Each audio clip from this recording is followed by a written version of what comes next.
열심히 돈 벌고 가능한 만큼 저축합니다. 대형은행의 통장에 넣어두는 게 성인의 책임처럼 느껴지죠.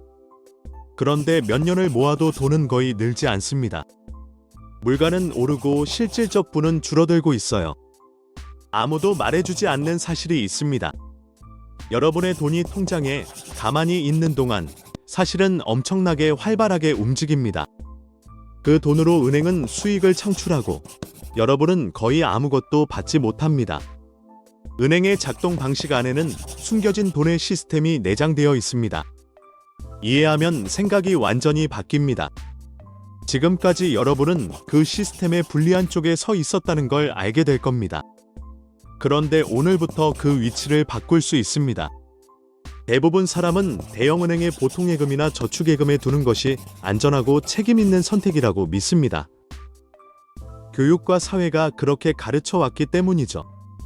월급이 들어오면 그대로 넣고 쓸 때까지 두는 패턴입니다. 문제는 여러분의 절약을 타인이 이용해 큰 이익을 챙기는 동안 여러분은 거의 아무것도 얻지 못한다는 점입니다. 구체적인 예를 들어볼게요.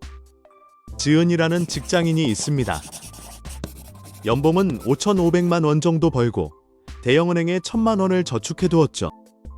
본인은 책임감 있게 행동한다고 생각합니다. 하지만 현실은 다릅니다. 그 은행은 지은의 1,000만 원의 연간 거의 0.01% 이자를 지급합니다. 1년 뒤 지은이 받은 이자는 1,000원 정도입니다. 반면 은행은 같은 돈을 가지고 개인 신용대출에 12%의 이자를 붙여 120만 원의 이익을 냅니다. 지은은 1,000원, 은행은 120만 원을 번 셈입니다. 이런 일이 매일 수백만 명의 돈으로 반복됩니다. 음모론이 아니라 시스템 설계의 결과입니다. 하지만 이 구조를 알게 되면 여러분이 실질적 수익 기회를 남에게 내어주고 있었다는 사실을 깨닫게 됩니다. 심지어 완전히 합법적이고 안전하게 지금보다 40배에서 50배까지 더 많은 이자를 받을 수 있는 방법이 있습니다. 우선 이 숨겨진 시스템이 어떻게 작동하는지 살펴보죠. 여러분이 돈을 예금하면 곧바로 은행은 그 돈을 더 큰 돈을 만들기 위해 사용합니다. 주택담보대출, 자동차 대출, 개인 대출, 신용카드 채무, 기업 대출로 흘러가죠. 이를 복수준비금은행 구조라고 부릅니다. 핵심은 이자율 스프레드입니다. 스프레드는 은행이 예금주에게 주는 이자와 차입자에게 받는 이자의 차이입니다. 예금주에게는 연간 0.07%나 0.39% 또는 대형은행에서는 연간 0.01%만 주는 반면에요. 은행이 그 돈을 대출할 때는 주택담보대출은 6%, 개인 대출은 12%, 신용카드는 20% 이상을 받습니다. 그 차액은 순수한 이익입니다. 대부분 은행의 순이자 마진은 약 3.7% 정도입니다.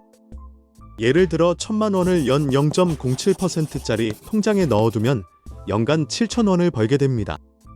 같은 돈이 대형은행 저축에 연 0.01%로 있으면 겨우 1,000원을 받죠.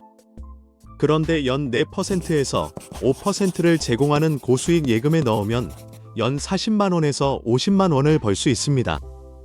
같은 돈, 같은 예금자 보호. 그런데 결과는 1,000원대에서 40만 원대로 바뀝니다. 이건 4만%가 넘는 변화입니다. 왜 고수익 예금은 연 4%에서 5%를 제공할 수 있을까요? 그들은 대부분 온라인 은행으로 운영비가 적습니다. 지점과 큰 조직을 유지할 필요가 없으니 그만큼 고객에게 이익을 돌려주는 겁니다. 반면 대형은행은 경쟁할 이유가 약합니다. 사람들은 익숙한 은행에서 옮기지 않기 때문이죠. 심리적으로 왜 안 옮길까요? 관성입니다. 복잡할 것이라는 두려움, 연결 계좌 설정의 귀찮음, 그리고 단순한 무지입니다. 대부분의 사람은 지금까지 얼마나 큰 기회를 놓치고 있었는지조차 모릅니다. 그럼 이 시스템을 내 편으로 돌리려면 무엇을 바꿔야 할까요? 돈이 어디에 사는지에 대한 사고방식을 바꿔야 합니다. 단순히 보관하는 것이 아니라 누가 그 이익을 가져가는지를 선택해야 합니다. 여러분이 이익을 가져갈 것인가, 은행이 가져갈 것인가의 문제입니다.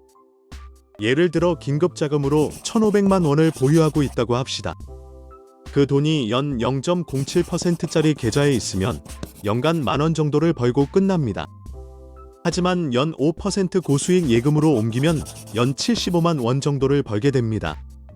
한 번의 결정으로 연 75만 원의 수동적 수입을 얻는 겁니다. 그걸 5년 동안 유지하면 약 375만 원 정도의 이자를 추가로 벌게 됩니다. 그 돈으로 휴가를 가도 되고, 자동차 계약금으로 써도 되고, 인덱스 펀드에 투자할 씨앗 자금으로 써도 됩니다. 핵심 심리 변화는 안전성과 편리함을 포기하는 것이 아니라 여러분의 절약에 대해 정당한 보수를 요구하는 것입니다. 여러분이 피땀 흘려번 돈입니다. 그 돈 하나하나가 다른 사람의 마진으로 녹아 없어지는 걸 멈추세요. 은행은 대개 3에서 4%의 마진을 가져가고 여러분에게는 거의 제로에 가까운 보수를 줍니다. 이렇게 보면 돈을 옮기는 일은 귀찮음이 아니라 통제를 되찾는 행동입니다. 더 큰 그림을 보세요. 이건 단지 더 많은 이자를 얻는 문제가 아닙니다. 숨겨진 돈의 흐름을 인지하고 유리한 쪽에 자리 잡는 문제입니다. 신용카드를 보상 중심으로 활용하고 불필요한 이자를 피하는 법, 회사의 퇴직연금 매칭을 최대한 활용하는 법, 연금저축이나 개인연금 IRP 같은 세제 혜택 계좌를 놓치지 않는 법 등 수없이 많은 기회가 있습니다. 그럼 실제로 무엇을 해야 할까요? 이번 주에 바로 실행할 수 있는 구체적 단계입니다. 첫째, 예금자 보호가 적용되는 온라인 은행의 고수익 저축계좌를 개설하세요. 연 4%에서 5%의 이율을 제공하는 계좌를 찾으세요. 일부 은행은 일정 한도까지 연 5%를 제공하고 큰 잔액에는 연 4%대 후반을 주기도 합니다. 기존의 당좌 계좌를 닫을 필요는 없습니다. 고수익 저축계좌를 새로 열고 긴급자금과 여유 현금을 그 계좌로 옮기면 됩니다. 둘째, 저축을 자동화하세요. 급여 일부가 자동으로 고수익 계좌로 들어가게 설정하거나 월 자동이체를 만들어 보세요. 지출 전에 먼저 나에게 돈을 지불하는 습관을 만드는 겁니다. 이 습관이 부의 기초입니다. 셋째, 현금의 배치를 재점검하세요. 월별 생활비를 초과하는 잔액이 당좌 계좌에 남아있다면 초과분을 고수익 계좌로 옮기세요. 혹시 모른이라는 이유로 큰 잔액을 놀려두지 마세요. 그 돈이 연 4%에서 5%로 일하게 해야 합니다. 접근성 걱정이 걸림돌이라면 알아두세요. 대부분의 고수익 저축계좌는 영업일 기준 하루 이내로 이체가 가능하고 ATM 출금이나 직불카드를 제공하는 곳도 많습니다. 돈을 꽁꽁 묶어두는 것이 아니라 보상을 주는 곳에 두는 것입니다. 결국 금융 시스템은 그 구조를 모르는 사람들에게서 아는 사람들에게 조용히 돈을 이동시키도록 설계되어 있습니다. 은행 이자율 스프레드는 가장 명확한 사례입니다. 한번 보면 되돌아갈 수 없습니다. 인식은 행동으로 이어집니다. 은행을 미워할 필요는 없습니다. 그들은 비즈니스로서 운영되고 있을 뿐입니다. 다만 이제는 지는 쪽에 서 있을 필요가 없다는 말입니다. 고수익 계좌로 옮긴다고 해서 하룻밤 사이에 부자가 되진 않겠지만 작은 결정을 꾸준히 쌓으면 복리가 작동합니다. 현금을 연 4%에서 5%로 일하게 하고 세제 혜택 계좌를 최대한 활용하고 투자를 자동화하면 진짜 부를 쌓을 수 있습니다. 이는 단기적인 대박이 아니라 장기적인 게임입니다. 시스템을 이해하고 그 안에서 유리한 위치를 차지하세요.